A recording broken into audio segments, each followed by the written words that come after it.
So hello students, welcome to last lecture of basic maths, AP, GP and log, anti-log. So I am Adit Singh. Will discuss today these essential things for physics. Okay. So from next lecture we'll especially study physics. Okay. तो physics में हम start करेंगे kinematics से. So I hope all of you are enjoying the video. I know video quality is not that good but I am trying my best. Right now I am in my village, so students please cooperate. I am trying my best. Okay. So आओ पढ़ते हैं ये basic things AP, GP, HP क्या AP, GP और log anti log क्या है. सो progression यानी AP का मतलब है अरिथमेटिक प्रोग्रेशन, GP का मतलब है geometric progression, log anti log अभी बाद में देखेंगे. तो प्रोग्रेशन क्या है? तो प्रोग्रेशन का मतलब है अ सीक्वेंस. सीक्वेंस को आप बोल सकते हैं सीक्वेंस और सीरीज. ओके. यानी श्रेणी ऑब्टेन्ड बाय एडिंग और multiplying. Please students note here, adding और multiplying each term by a constant. यहां पे भी ध्यान देना है. तो यानी कोई भी सीरीज जो हमें जोड़ने पे या गुणा करने पे मिले किससे? एक कांस्टेंट से. ऐसा नहीं कि आपने एक टर्म में एक वैल्यू जोड़ दिया, मल्टीप्लाई कर दी, दूसरे टर्म में आपने दूसरी वैल्यू जोड़ दी. नहीं, वो वैल्यू आपकी वेरिएबल नहीं होगी. That value will always constant over a period of that series. Okay. So जब आप ऐड करोगे उस सीरीज में तब आपकी बनेगी ये अरिथमेटिक प्रोग्रेशन. ओके. यानी हम इसको शॉर्ट में बोलते हैं एपी. हिंदी मीडियम समांतर श्रेणी बोलते हैं इसे. मल्टीप्लाई करोगे तो इसको बोलते हैं जियोमेट्रिक प्रोग्रेशन, मतलब जीपी यानी गुणोत्तर श्रेणी. ओके. तो ये आप लोग याद रखना. तो आप देखते हैं वन बाय वन क्या चीजें हैं. सबसे पहले देखेंगे एपी, फिर देखेंगे आपकी जीपी. तो देखो एपी क्या हमने बोला था कि सीरीज जो हम ऑब्टेन करेंगे by adding a constant term. ठीक है. तो प्लीज आप लोग अपनी नोट्स बनाते जाना. सो एपी पता चल गया ना क्या है एपी, राइट. तो एपी है आपकी जैसे A first term, A plus D second term, A plus 2d third term, A plus 3d fourth term and so on. मतलब ये पी है ना, देखो इसमें डी जो है ये आपका हर टर्म में, जैसे सेकंड -1, ये -1, थर्ड -2. ओके.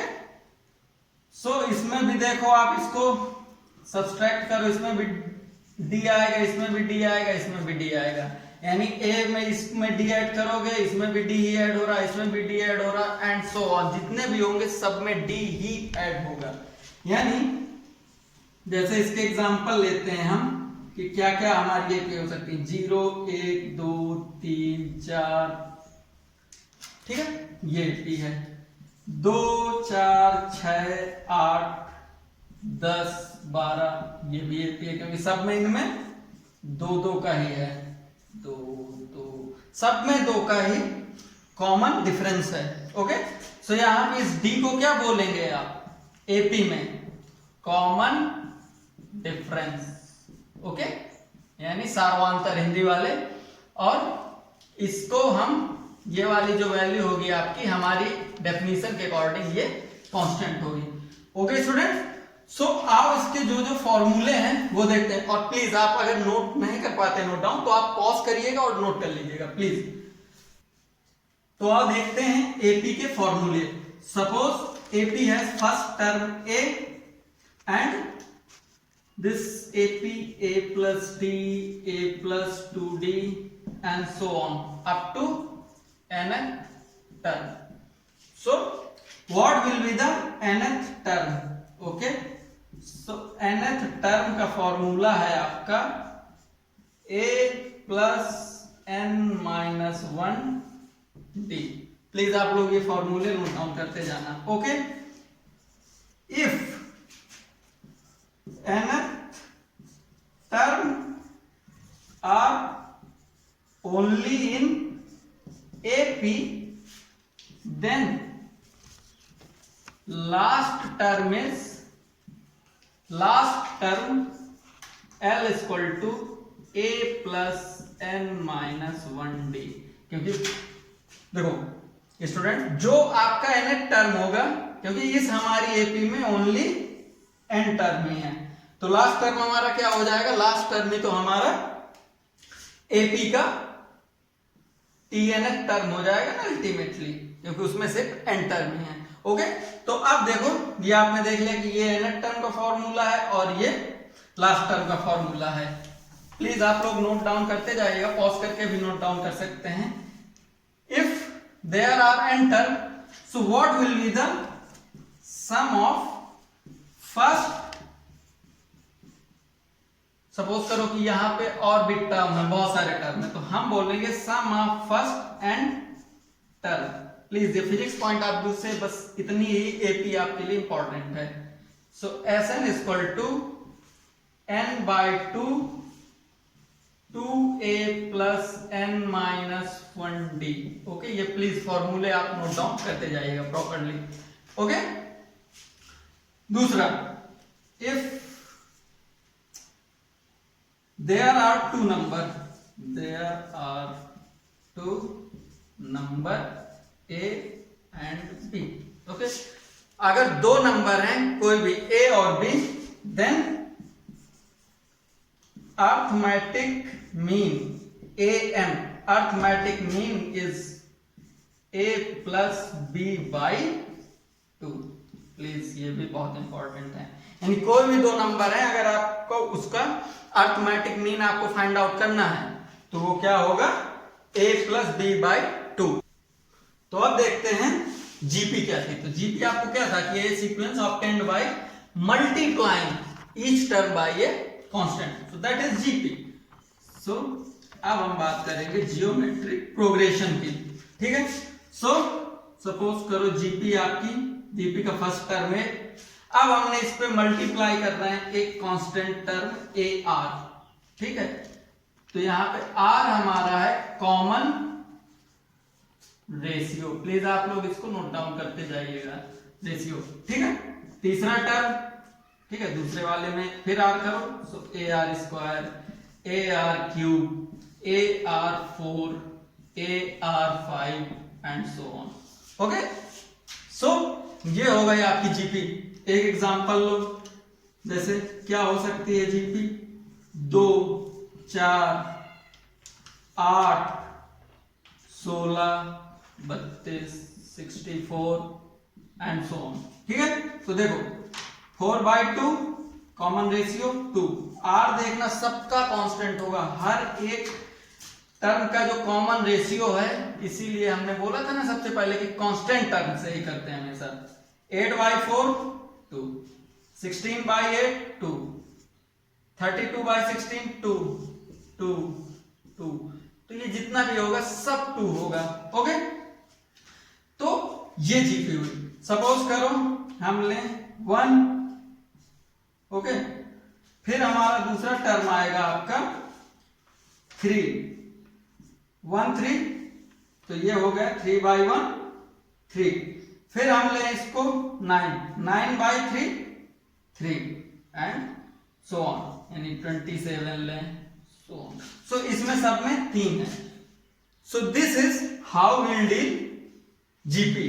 सो जीपी और एपी आपको क्लियर हो गए ना। तो आओ, जैसे हमने इसके फॉर्मूले लिखे थे ना एपी के, वैसे जीपी के भी फॉर्मूले लिखेंगे।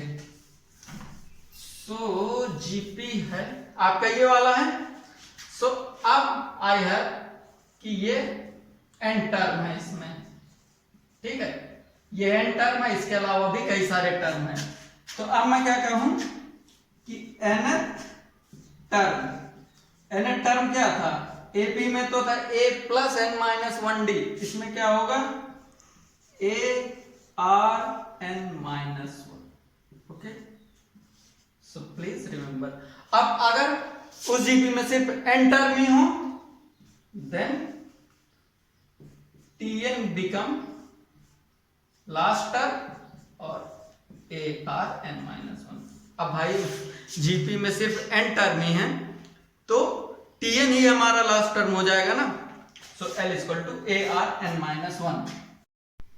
सो if common ratio is r and first term is a, so sum of n term, ठीक है ना, इसको आप लिख लेना सम ऑफ n, ये भी लिख लेना फर्स्ट n टर्म्स, यानी पहले n पदों का योग होगा आपका a1 minus r to the power n, 1 minus r, यहां पे आपका r लेस देन 1 होगा, क्योंकि अगर r लेस देन 1 है तो r टू द पावर 1 भी लेस देन 1 होगी। सो अल्टीमेटली ये टर्म आपका पॉजिटिव हो जाएगा।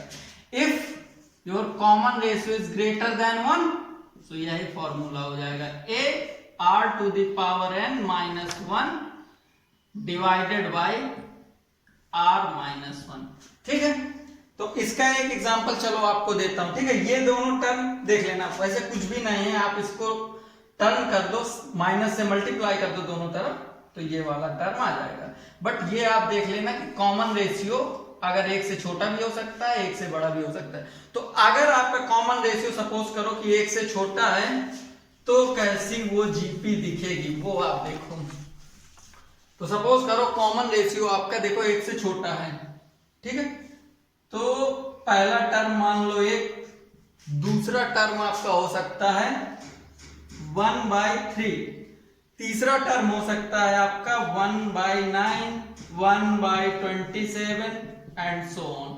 ओके, सो इसमें देखो 1/3 डिवाइडेड बाय 1, तो इसका कॉमन रेशियो 1/3, इसका कॉमन रेशियो भी 1/9 डिवाइडेड बाय 1/3, इसका भी 1/3, इसका भी 1/3।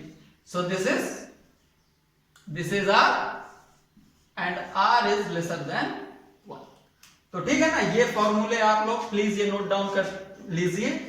अब आते हैं एक और इंपॉर्टेंट चीज जो आपके फिजिक्स में काफी आती है, ये प्रोग्रेशन में जीपी का ही एक एक्सटेंडेड वर्जन है, उसको बोलते हैं हम लोग इनफाइनाइट जीपी। ओके, यानी आपके कैपेसिटर के क्वेश्चन इस पे बनते हैं, फिर आपके कुछ आपके बनते हैं ग्रेविटेशन में, फिर आपके बनते हैं कुछ क्वेश्चन आपके इलेक्ट्रोडायनामिक्स में। तो हम लोग बात करते हैं अब इनफाइनाइट जीपी। इनफाइनाइट जीपी क्या होती है कि जिसमें इनफाइनाइट टर्म हो। अब जैसे मैं बात करूं ए R square, A R cube and so on till infinity, the condition should be कि दिस आर लेस देन 1, ठीक है। क्योंकि जब r लेस देन 1 होगा तभी आपकी जो ये सीरीज होगी ना, तभी वो कन्वर्ज करेगी। कन्वर्ज मतलब दिस इज कन्वर्ज करेगी। अदरवाइज अगर आपका r ग्रेटर देन 1 है तो वो डाइवर्ज कर जाएगी, यानी उसका सम तो आप कभी भी निकाल ही नहीं सकते, ठीक है। तो हमारा अल्टीमेट मोटिव क्या है, इसका सम फाइंड आउट करना है। तो सम ऑफ इनफाइनाइट टर्म, आप लोग प्लीज ये बहुत ही डेडिकेटली और सिंसियरली समझ लेना, ये बहुत इंपॉर्टेंट है फिजिक्स के लिए। सम ऑफ इनफाइनाइट टर्म, और जीपी तो ये है, सो ये होता है first term 1 minus r। But हमेशा याद रखना ये कंडीशन कि r ऑलवेज लेस देन 1, क्योंकि अगर r लेस देन 1 नहीं होगा तो ये आपकी सीरीज डाइवर्स कर जाएगी। चलो एक एग्जांपल देता हूं, जैसे आपका r ग्रेटर देन 1 है, r ग्रेटर देन 1 सपोज करो 1, 2, 4, 8, 16, 32, 64 and so on till infinity. अब आप इन सारे टर्म्स को ऐड करो तो ये क्या आएगा, यहां पे इसका इनफाइनाइट आएगा ना। और कल मैंने लेक्चर में बताया ही था, ट्रिग्नोमेट्री वाले लेक्चर में, कि इनफाइनाइट जैसी कोई चीज होती ही नहीं। इनफाइनाइट मतलब कि हमें पता ही नहीं क्या चल रहा है दुनिया जहां में, क्या चल रहा है इन्फिनिटी हमें पता ही नहीं। तो इनफाइनाइट हम क्या बोल सकते हैं कि अगर हम सपोज करो ब्लैक होल के अंदर चले गए। अब ब्लैक होल के अंदर तो आपको पता नहीं क्या है कि ब्लैक होल के अंदर क्या है कि लाइक वहां पे लाइट भी एग्जिस्ट नहीं कर रहे, So we can assume कि okay, this is infinite distance, this is infinite mass, this is infinite that thing. So this will always diverge. Diverge मतलब ऐसे, यानी कोई चीज ऐसे, this is diverge, ऐसे converge. So suppose करो यही होता है, ये 1/2, 1/4, 1/8, 1/16. तो यहाँ पे कॉमन रेशियो क्या था? 1/2 which is less than 1. तो ये सीरीज आपको पता है ये डाइवर्स कर जाएगी, क्योंकि at the end of the day infinite term तो इसका जीरो ही होगा ना. देखो कैसे वो जीरो होगा, आपको पता है 1/10⁻⁶, यानी 1/10 लाख, 10⁻⁶ ये है ना. तो ये approaching to sort of zero. अभी नेक्स्ट चैप्टर जो आपको सिग्निफिकेंट एरर वाला पढ़ाऊंगा, काइनेमेटिक्स से पहले अपन लोग थोड़ा सा ये सिग्निफिकेंट फिगर और एरर वाला बिल्कुल इत्तू सा चैप्टर है, चिंटू सा, लेकिन इंपॉर्टेंट बहुत है. एक क्वेश्चन हमेशा जेईई और नीट में आता है, तो हम लोग वो पढ़ेंगे. तो ठीक है ना. आओ अब इसके एपीजीपी के क्वेश्चन देख लेते हैं एक एक, फिर हम अपन लोग क्या करेंगे, फिर अपन लोग लॉग एंटी लॉग देखेंगे. ओके, तो आओ देखते हैं ये example.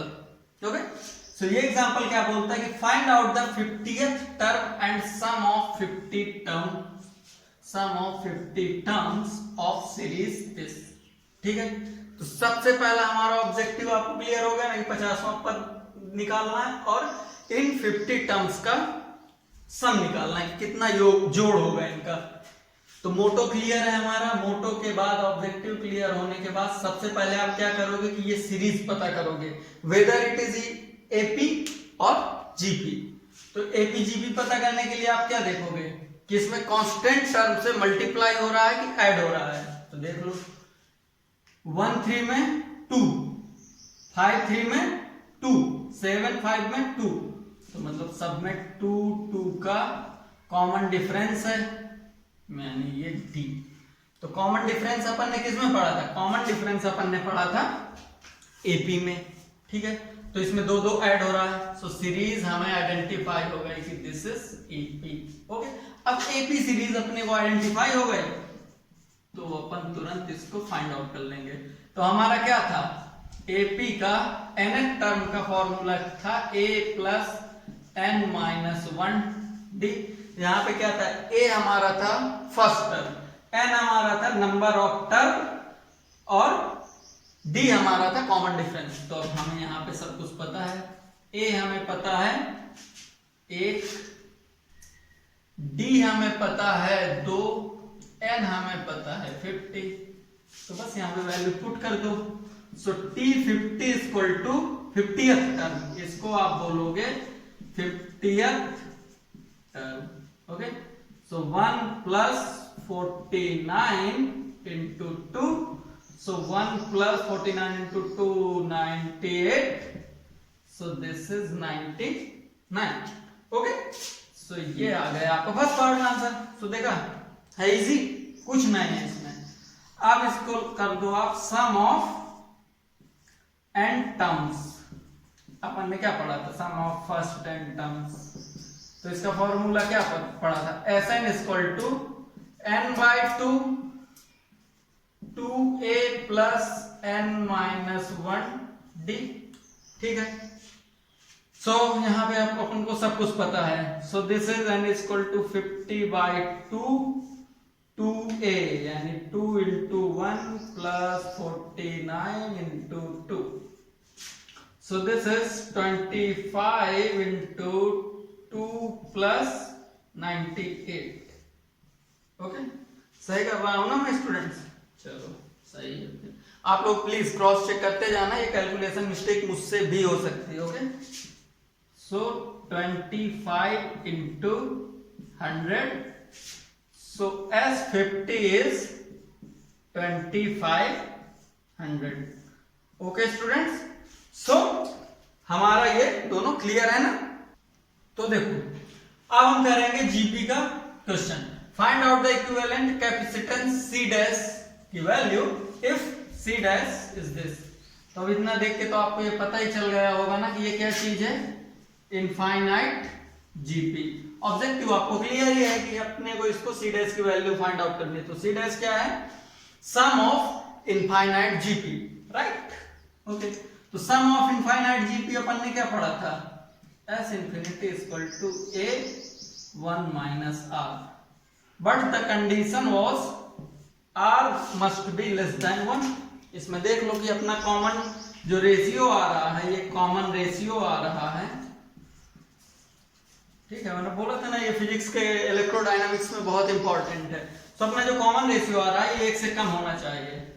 So second term divided by first term कर दो, यही होता है ना, या तो third term divided by second term, fourth term divided by third term. Okay, यानी दो कंसेक्यूटिव टर्म्स को आप डिवाइड कर दो, that is your common difference, common ratio, right. Common difference होता है आपका एपी में। सो सेकेंड टर्म है c/2 डिवाइडेड बाय c, सो ये आ गया 1/2। अब हाफ इज लेस देन 1, ये आपको पता है। सो आपको यहां से पता है कि a है आपका c और r है आपका 1/2।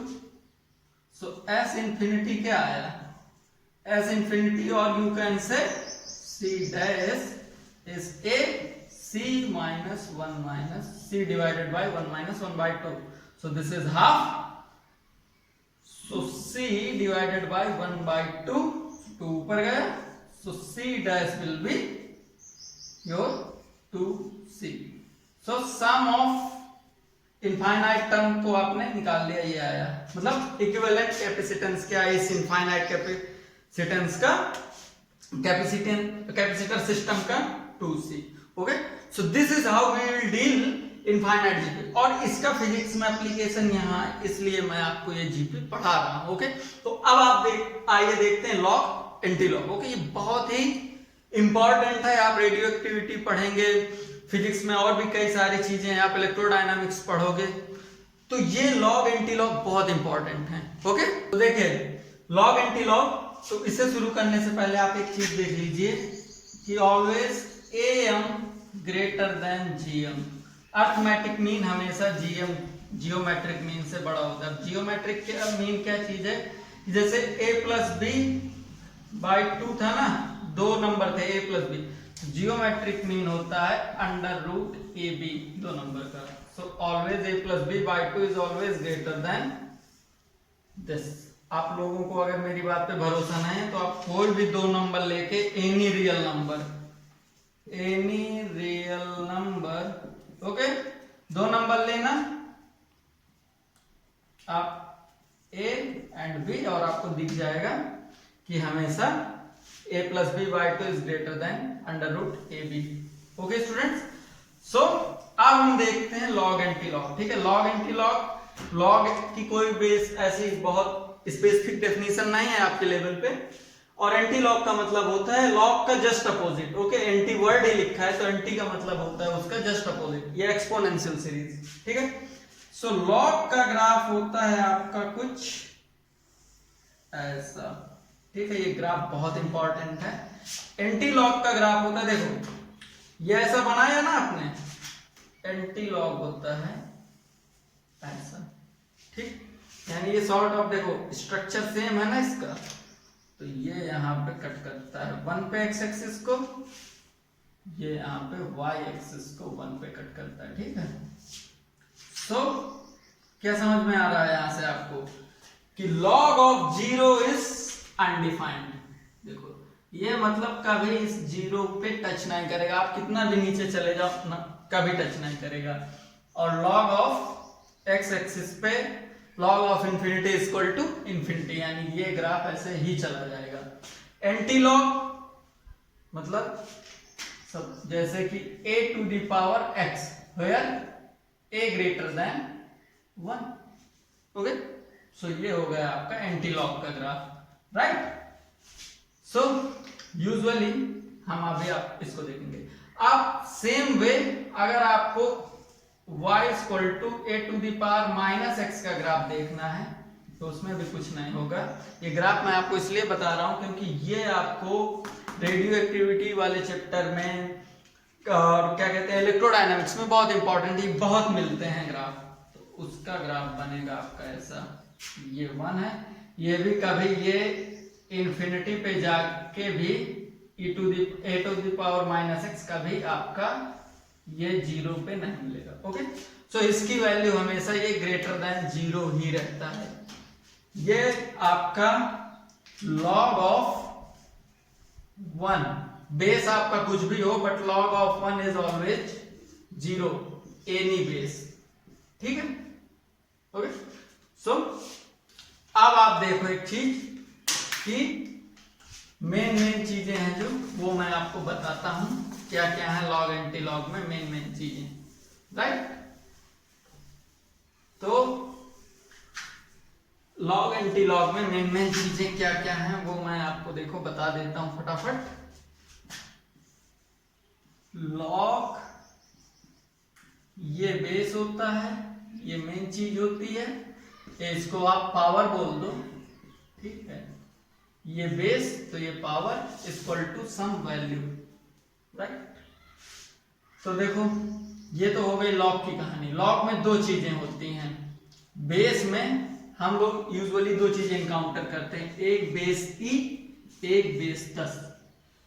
तो लॉग बेस जो e होता है ना और जो लॉग बेस 10 होता है, तो यूजुअली हम इसको पढ़ते हैं ln, कोटा वाला ln नहीं है, ठीक है, ये ln है, राइट। और इसको यूजुअली अगर आपको सिर्फ लॉग लिखा है ना तो हम उसकी बेस 10 ही लेंगे, राइट। लॉग के चलो कुछ फॉर्मूले आपको बता देता हूं, ये बहुत ही क्लियर कट होना चाहिए कि ये क्या होता है। लॉग के फॉर्मूले से पहले देखो एंटी लॉग उसका कैसे निकालते हैं। एंटी लॉग निकालने की कहानी देखो क्या है, बहुत इजी है बट आपको ये बहुत ही क्लियर कट आना चाहिए स्टूडेंट्स। सो मैं बोलूं log a base x equal to b। So antilog कैसे फाइंड आउट करोगे, यानी और what is value of x। x की वैल्यू के लिए आपका x तो यहीं रहेगा, जो ये बेस है ना बेस यहां आ जाएगा और यहां जो भी चीज होगी वो पावर में चली जाएगी, ठीक है। तो ये हो गया आपका एंटी लॉग निकालना, ठीक है। सपोज करो, चलो मैं आपको एक एग्जांपल के तौर पे बताता हूं, या आप बहुत ही अब्स्ट्रैक्ट नोटेशन पे जाओ तो log base of power equal to यहां पे जो वैल्यू होगी तो आप लिखोगे एंटी लॉग होगा आपका power equal to base to the power value, ठीक है। तो अभी जब एग्जांपल लूंगा आपको तुरंत सब समझ में आ जाएगा, ओके। तो आओ फटाफट लॉग और इसके लॉग के हम फॉर्मूले देख लेते हैं, ओके। तो लॉग का सबसे पहला फॉर्मूला है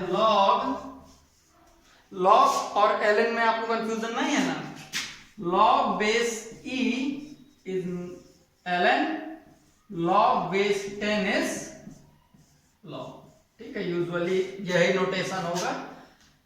सो log mn any base equal to log m plus log n। मे भी आपसे में से बहुत सारे लोगों ने 10th स्टैंडर्ड में ये पढ़ लिया होगा, बट फॉर माई सेटिस्फैक्शन जिसको नहीं भी आता, जिसको भूल गया है, तो मैं बस बता रहा हूं आपको। Log m divided by n any base log m minus log n, okay student. तीसरा formula log any base m to the power n, तो जो ये पावर होगी ये बाहर निकल के आएगी, सो n log m, ओके। तीसरा फॉर्मूला देखो, log और ln में क्या रिलेशन है। सो लॉग ln में ये रिलेशन है, ये भी रिलेशन आपको रेडियो एक्टिविटी वाले चैप्टर में बहुत इंपॉर्टेंट है। सो सो ln इज इक्वल टू 2.3026 था log 10। ओके, सो अगर यहाँ पे आपने ln x लिखा है सो दिस इज 2.3। सो ये 4 फॉर्मूले इंपॉर्टेंट हैं, राइट। अब देखो लॉग में हमेशा बेस की बहुत इंपॉर्टेंट वैल्यू है, राइट। सो एंटी लॉग आपको क्लियर हो गया। चौथा फॉर्मूला आप देखो, और ये भी आपको पता हो गया कि लॉग एनी बेस एक जब भी होगा that will always zero, right. एक अगर वहां पे लिखा है तो वो हमेशा जीरो होगा। Log is the thing of base, ठीक है। बेस बहुत इंपॉर्टेंट है। बेस अगर आपका लॉग में आपने बेस को नहीं पकड़ा, आपकी गाड़ी गई।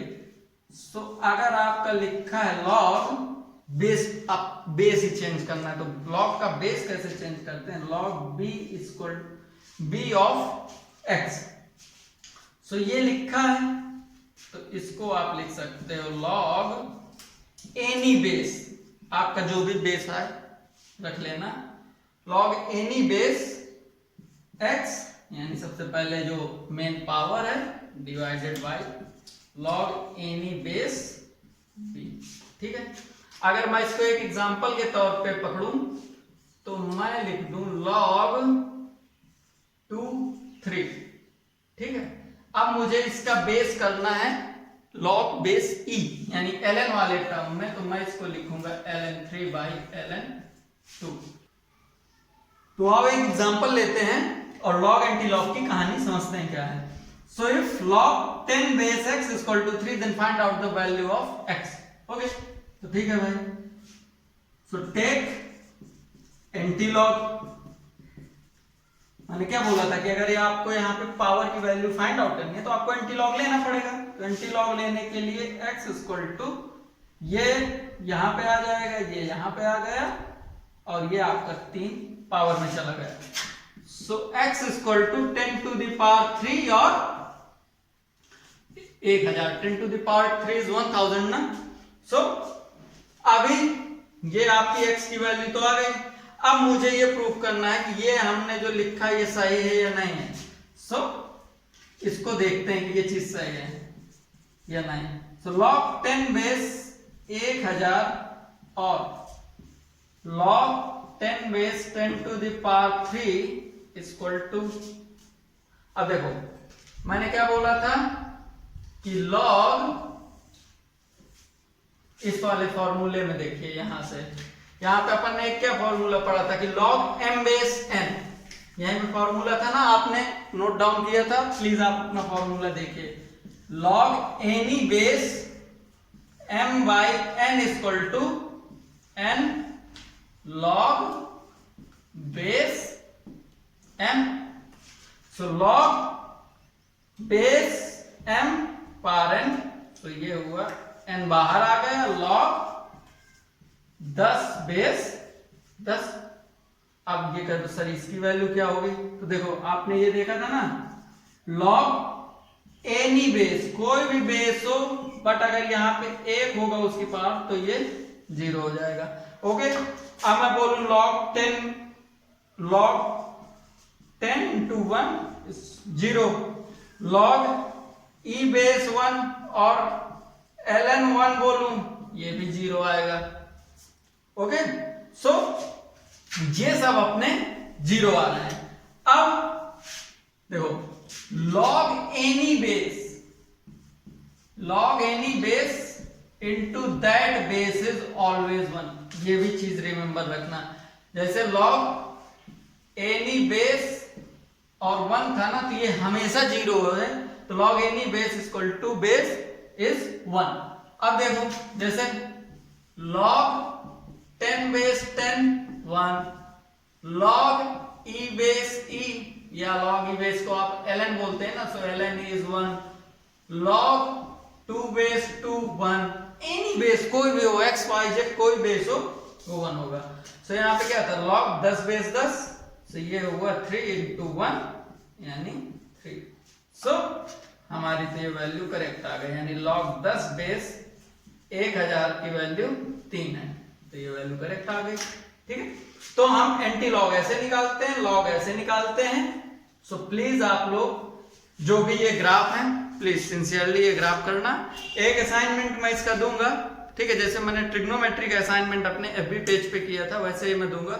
So please do those assignment sincerely. And next lecture से हम लोग काइनेमेटिक्स और प्रॉपर फिजिक्स स्टार्ट करेंगे। Okay, so thank you so much students.